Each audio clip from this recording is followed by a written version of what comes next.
بسم اللہ الرحمن الرحیم الحمد للہ رب العالمین الصلاۃ والسلام علی رسولہ الامین اما بعد فاعوذ باللہ من الشیطان الرجیم یا ایھا الذین آمنوا کتب علیکم الصیام کما کتب علی الذین من قبلکم لعلکم تتقون۔ میرے بہنوں بھائیوں اور تمام انسانوں جو بھی یہ میری بات سن رہا ہے، آپ دیکھیں کہ اللہ تعالیٰ نے قرآن پاک میں جب ہم پہ روزے فرض کیے تو اللہ تعالیٰ فرماتے ہیں کہ اے مومنو، میں نے تم پہ یہ جو روزے فرض کیے ہیں نا، یہ تم سے پہلے بھی لوگوں پہ میں نے فرض کیے تھے، اور اس کا مقصد میں نے کوئی فائدہ نہیں لینا تھا، پیرنتھیسس میں بات کر رہا ہوں۔ اللہ تعالیٰ کہنا چاہ رہا ہے اس کا مقصد یہ ہے کہ تم نیک بن جاؤ، تم پرہیزگار بن جاؤ، تم تقوی اختیار کر لو، تم زندگی میں بچ کے چلو، گناہوں سے، برائی سے، بدی سے، ہر چیز سے تم بچ کے چلو۔ یہی مقصد ہے رمضان کا، اور اس مقصد کو دیکھیں آپ کہ اتنا اعلیٰ مقصد ہے کہ جب رمضان شروع ہی ہوتا ہے نا، رمضان کا مہینہ داخل ہی ہوتا ہے، اور دیکھیں گے کہ اس مہینے کا یہ جو مقصد تقوی ہے نا، اس تک پہنچنے کے لیے اللہ تعالیٰ نے آپ کے لیے بڑے سارے سامان مہیا کر دیے ہیں، بڑے سارے راستے مہیا کر دیے ہیں، اور وہ ایک حدیث سے سارا واضح ہو جاتا ہے۔ اذا كان اول ليلة من شهر رمضان صفدت الشياطين وغلقت ابواب الجهنم ولم يفتح منها باب وفتحت ابواب الرحمة ولم يغلق منها باب وفتحت ابواب الجنة فلم یغلق منها باب۔ تو آپ صلی اللہ علیہ وسلم فرماتے ہیں کہ جب رمضان داخل ہوتا ہے نا تو جنات شیاطین جو ان کے شدید فسادی والے ہیں نا، وہ قید کر دیے جاتے ہیں، اور جہنم کے دروازے جو ہیں وہ بند ہو جاتے ہیں، اور پھر نہیں کوئی کھلے گا۔ اللہ اکبر، پورا مہینہ۔ اور جنت جو ہے وہ فتحت ابواب الجنہ، اور ایک جگہ آیا وہ فتحت ابواب الرحمہ، یہ دروازے کشادہ کھل جاتے ہیں، اور ان کا دروازہ بند نہیں ہونا۔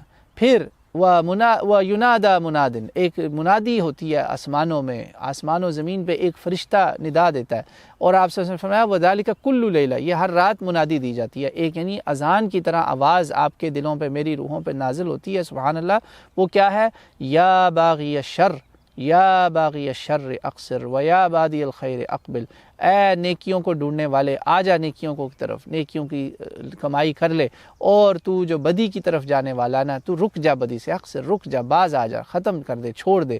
اب بھی نہیں بدی چھوڑنی تو کب چھوڑنی؟ اسی لیے اللہ کے نبی علیہ الصلوۃ والسلام نے فرمایا کہ جو کوئی بھی رمضان کو پا لیتا ہے نا، اور وہ اللہ کی مغفرت کو نہیں پاتا، اس سے زیادہ بد نصیب کوئی نہیں۔ بعید من ادرک رمضان فلم یغفر لہ، صحیح نسائی میں، ترمذی میں صحیح حدیث ہے۔ اسی طرح آپ صلی اللہ علیہ وسلم نے ایک دفعہ ممبر کی طرف جاتے ہوئے 3 بار آمین آمین بولا، اور ان 3 آمین میں سے ایک آمین یہ تھا کہ جب صحابہ نے پوچھا کہ آپ نے یہ آمین کیوں بولا یا رسول اللہ علیہ الصلوۃ والسلام، تو آپ نے فرمایا جبریل نے آ کے کہا کہ رغم انف امرئ شہد رمضان فلم یغفر لہ، اس شخص کی ناک گرد آلود ہو، دس از عربک ایکسپریشن، عربک ایکسپریشن، اس کا مطلب یہ ہے کہ شرم آئے اس شخص کو، بے شرم ہے وہ آدمی، بڑا ہی بدبخت ہے آدمی، لعنتی ہے وہ شخص جس کو رمضان ملا اور وہ جنت نہیں نصیب کر سکا۔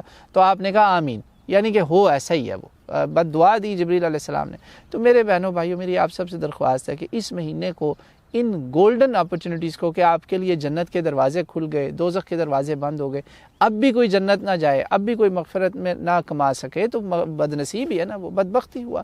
تو ہم ایسے کیا کام کر سکتے ہیں جن سے ہمیں جنت ملے، اور ایسے کیا کام کر سکتے ہیں جن سے ہمیں یعنی دوزخ سے ہم دور رہیں؟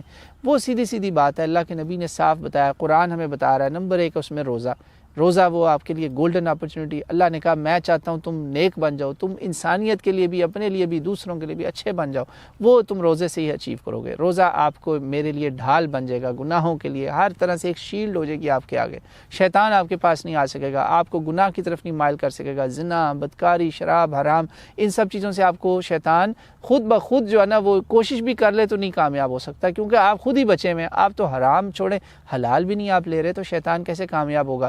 یہی مطلب ہے جنت دوزخ کے دروازے بند ہونے کا اور جنت کے دروازے کھل جانے کا۔ اب جنت کے وہ دروازے کیا ہیں؟ وہ اپرچونٹیز ہیں میرے سامنے، آپ کے سامنے دروازے کھلے ہیں۔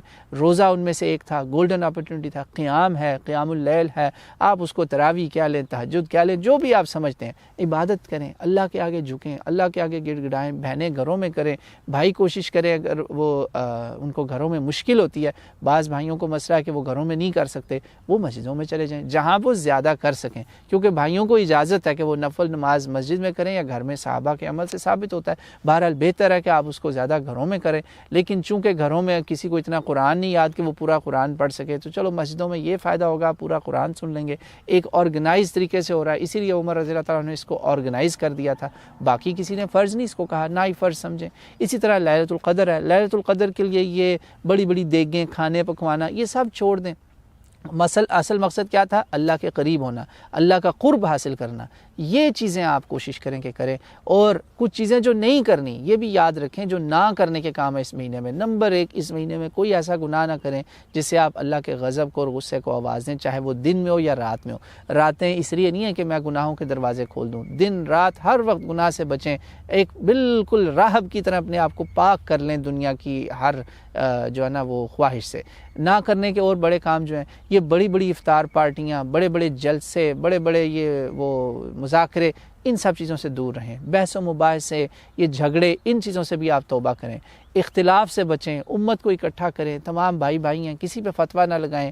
جو 8 پڑھ رہا ہے، جو 20 پڑھ رہا ہے، جو اپنے گھر میں کمرے میں پڑھ رہا ہے، سارے ہی الحمدللہ اللہ تعالیٰ کی رضا حاصل کرنے کے لیے کام کر رہے ہیں۔ کسی پہ فتوی بازی نہ کریں، ہر کوئی کسی نہ کسی کو صحیح مان کے چل رہا ہے۔ پیار محبت اس مہینے میں اپنا چلائیں ایک دوسرے کے درمیان۔ آپ غریبوں کی مدد کریں، روزے داروں کی مدد کریں، جو روزہ نہیں کھول سکتے ان کی مدد کریں، اور نہ کرنا ان کو اگنور نہ کریں، اپنی زکوٰۃ اور صدقات سے ان کو محروم نہ کریں۔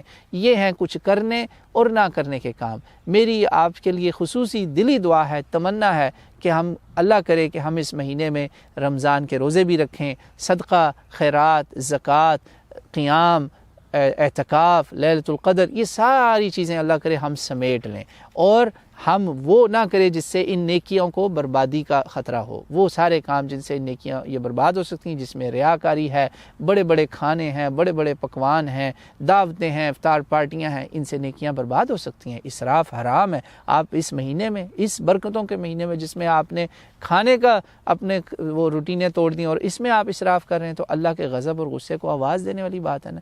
تو اس سے میرے بہنوں بھائیوں بچیں۔ اللہ کرے ہم اس کی نیکیوں کو سمیٹیں، اور اللہ تعالیٰ ہمارے گناہوں کو معاف فرمائے، اور ہمیں توفیق دے کہ ہم نیک اعمال کریں۔ واللہ اعلم۔